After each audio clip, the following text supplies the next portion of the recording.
Hi guys, for your listening pleasure, I am going to read Canto 3 to you. And as I read, I'll probably explain some things along the way just to help you out. I know Dante's Inferno is a more difficult read, so hopefully this will be a little bit nicer way to listen to it.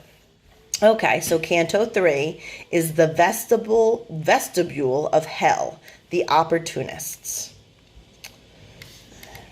It says the poets pass the gate of hell and are immediately assailed by cries of anguish.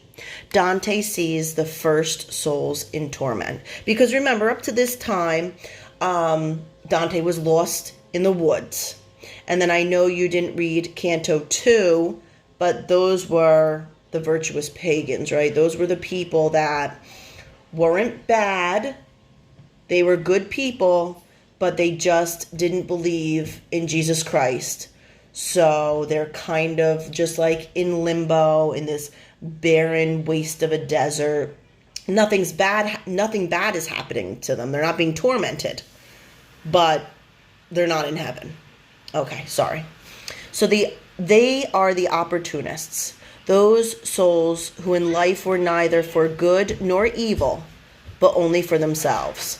Mixed with them are those outcasts who took no sides in the rebellion of the angels. The rebellion of the angels is, of course, when Satan tries to rise up against God, and then God kicks him out of heaven. They are neither in hell nor out of it. Eternally unclassified, they race around and round, pursuing a wavering banner that runs forever before them through the dirty air. And as they run, they are pursued by swarms of wasps and hornets, who sting them and produce a constant flow of blood and putrid matter, which trickles down the bodies of the sinners and is feasted upon the loathsome worms and maggots who coat the ground. The law of Dante's hell is a law of symbolic retribution. As they sin, so they are punished. They took no sides, therefore they are given no place. As they pursued the ever-shifting illusion of their own advantage, changing their courses with every changing whim, so they pursue eternally an elusive, ever-shifting banner. As their sin was a darkness, so they move in darkness. As their own guilty conscience pursued them, so they are pursued by swarms of wasps and hornets. And as their actions were a moral filth, so they run eternally through the filth of worms and maggots, which they themselves feed. Dante recognizes several, among them Pope Celestine V. Imagine a pope in hell. But without delaying to speak to any of these souls, the poets move on to Acheron, the first of the rivers of hell. Here the newly arrived souls of the damned gather and wait for monstrous Charon to ferry them over to punishment. Charon recognizes Dante as a living man and angrily refuses him passage.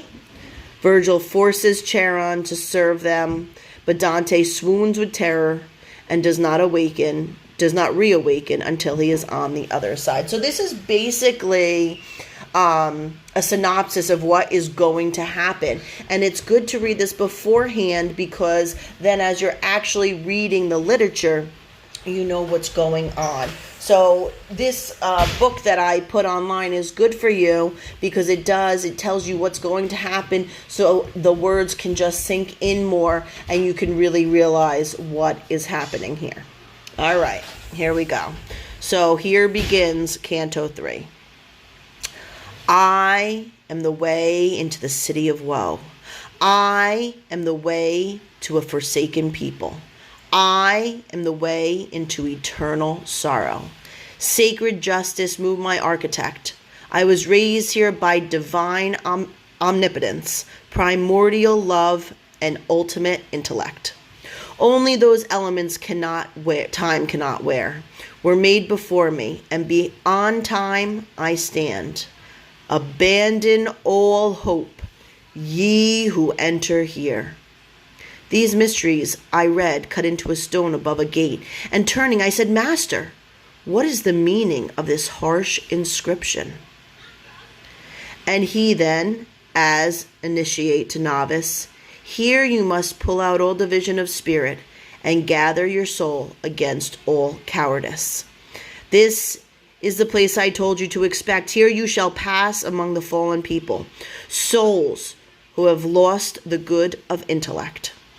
So, basically, this is what stands before you enter. These are on the gates of hell. And, think about it. Abandon all hope, ye who enter here. These are the people that have done horrific things in their life, and now they're damned to live in hell for eternity. So saying, he put forth his hand to me, and with a gentle and encouraging smile, he led me through the gate of mystery. Here, sighs and cries, wails coiled and recoiled on the starless air, spilling my soul to tears. A confusion of tongues and monstrous accents toiled in pain and anger. Voices, hoarse and shrill, and sounds of blows, all intermingled, raised tumult and pandemonium that still whirls on the air, forever dirty with it, as if a whirlwind sucked at sand. And I, holding my head in horror, cried, "Sweet Spirit, what are these souls? Are these who run through this black haze?" And he to me, "These are the nearly soulless, whose lives conducted neither blame nor praise. They are mixed here with that despicable corpse of angels who were neither God nor Satan, but only for themselves." Right? The opportunists, the people that, will be on one side if it's helping them, but then jump over to the next side if that side is helping them, right? They didn't pick a side because it was right or wrong. They chose to be sideless and go which would ever serve them better. The high Creator scourged them from heaven for its perfect beauty, and hell will not receive them, since the wicked might feel some glory over them. And I, Master, what gnaws at them so hideously? Oh my gosh, I got out of it. Hold on. Sorry, guys. The little hiccup. Just like we're in school. All right, almost there. Nope, we did that one. Sorry, I apologize. Terrible. All right, here we are. I'll stop touching things. And I, Master, what gnaws at them so hideously that their lamentation stuns the very air? They have no hope of death, he answered me. And in their blinding and unattaining state, their miserable lives have sunk so low that they must envy every other fate. No word of them survives their living season. Mercy and justice deny them even a name. Let us not speak of them. Look and pass on. I saw a banner there upon a mist. Circling and circling, it seemed to scorn all pause. So it ran on, and still behind it pressed a never-ending rout of souls in pain. I had not thought death had undone so many as passed before me in mournful train. And some I recognized among them. Last of all, I recognized the shadow of the great soul who in his cowardice made the great denial. If you look down here, this is Dante referring to Pope Celestine V. It says he was a man of saintly life, but he allowed himself to be convinced by a priest named Benedetto that his soul was in danger, since no man could live in the world without being damned. In fear for his soul, he withdrew from all worldly affairs and renounced the papacy. Benedetto promptly assumed the mantle himself and became Boniface VIII, a pope who became for Dante a symbol of all the worst corruptions of the church. Dante also blamed Boniface for his intrigues for many of the evils that befell the city of Florence.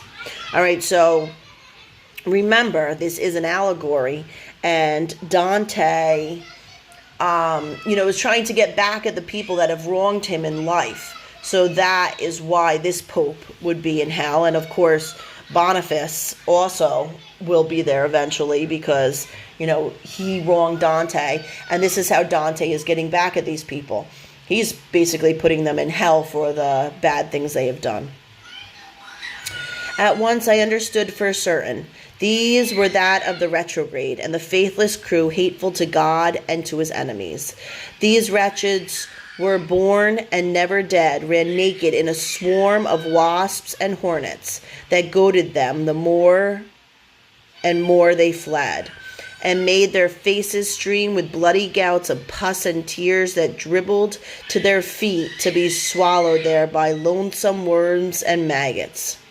Then looking onward, I made out a throng assembled on the beach of a wide river, whereupon I turned to him, Master, I long to know what souls these are, and what strange usage makes them as eager to cross as they seem to be in this infected light, at which the sage, referring to Virgil, all this shall be made known to you when we stand on the joyless beach of Acheron. You know, the paradox there, joyless beach, right? We all think of beaches as being so serene and calm and joyful, and here this is a joyless beach. And I cast down my eyes, sensing a reprimand in what he said, and so walked at his side in silence and ashamed until we came through the dead cavern to that sunless tide. There, steering toward us in an ancient ferry, came an old man with white bush of hair, bellowing, Woe to you, depraved souls! Bury here and forever all hope of paradise. I come to lead you to the other shore, into eternal dark, into ice and fire. Sorry, guys, I do not know why this is happening. It's making me a little angry. Okay, Canto 1, Canto 2, 3, 4. Okay. Where were we? This is wrong canto. I apologize. This is the second time I've done this. I will not do this again. Okay. Here we are, into ice and fire. And you who are living yet, I say, be gone from those who are dead. But when he saw me stand against his violence, he began again. By other windings and by other steerage shall you cross to that other shore. Not here, not here. A lighter craft than mine must give you passage. And my guide to him, Charon, bite back your spleen. This has been willed where it willed must be, and is not yours to ask what it may mean.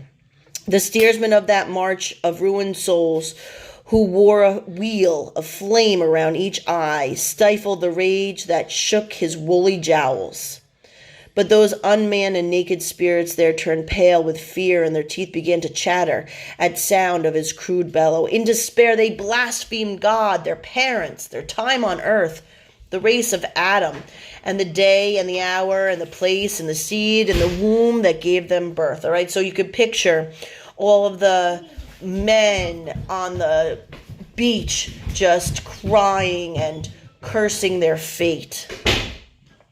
But all together they drew to that grim shore where all must come who lose the fear of God, weeping and cursing as they come forevermore. And demon Charon with his eyes like burning coals herds them in with a whistling oar, flails on the stragglers of his wake of souls, and leaves in autumn loosen and stream down until the branch stands bare above its tatters, spread on the rustling ground. So one by one, the evil seed of Adam and its fall cast themselves at his signal from the shore and streamed away like birds who hear their call. So they are going over that shadowy water, and always before they reach the other shore, a new noise stirs on this, and new throngs gather.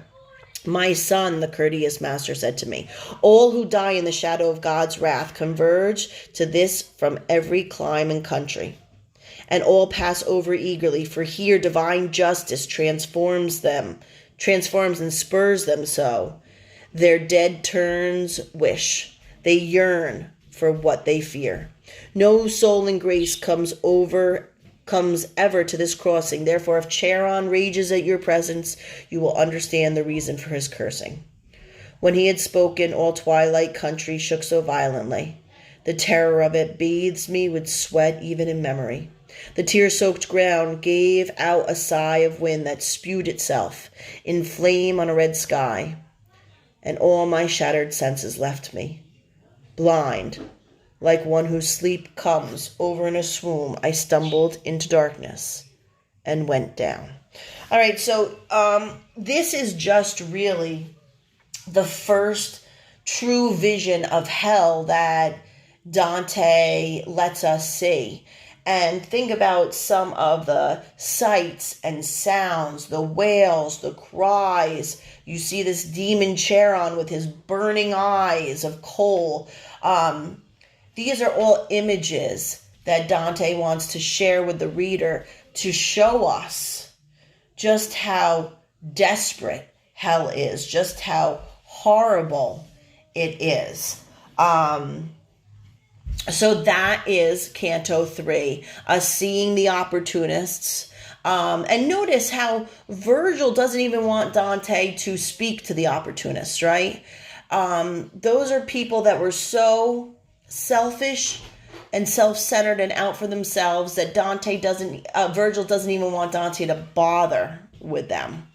The next canto we read is going to be where you see Satan himself. I might post one other canto just so you guys can hear another canto. You don't have to do anything with it, but if you wanted to just listen to it. But hopefully this will be helpful. Hopefully you've understood things a little bit better. Please, once you listen to this, comment just to let me know if you want me to keep reading things to you. If you don't like it, don't want to listen to my voice and want me to shut up, whatever it is, just comment below so I know. Should I keep reading the cantos? Should I not? What would you like to happen? All right, so you guys are going to now do your questions down here. I forget which ones I picked. You'll know them. All right. Anything else, please let me know. You can either post on the classroom or email me. All right, I will talk to you guys soon. Bye.